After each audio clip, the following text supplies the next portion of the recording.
So what's inside that steel tube? Up on top in the nose cone, we find the payload compartment.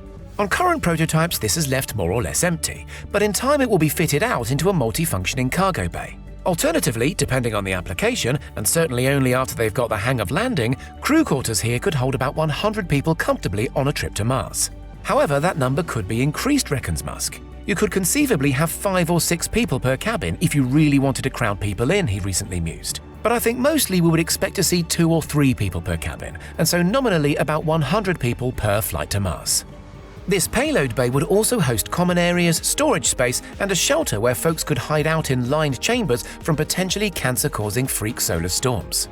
Right now, phone footage taken by Musk himself up in the nose cone shows a spherical device known as a header tank. More on the fuel situation shortly, but while we're up here, it's worth pointing out the Tesla battery packs attached to car engines adapted from a design used in Tesla's production Model 3. What are they doing up here?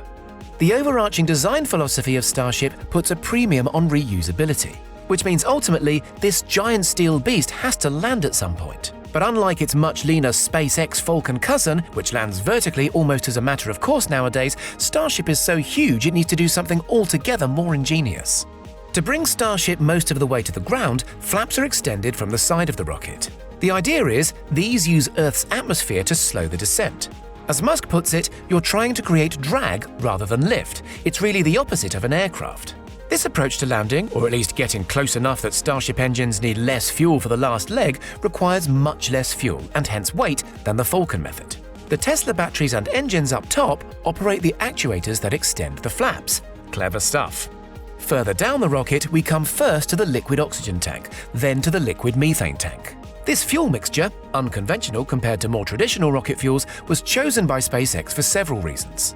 On balance, it's less dense and therefore less weighty than using hydrogen. It burns clean, which is crucial when you're hoping to reuse rocket engines time and again. Also, thanks to the discovery of ice on Mars, future missions can apply a bit of chemical wizardry known as the Sabatier process to generate methox fuel to spur on the homeward journey in situ on the red planet itself.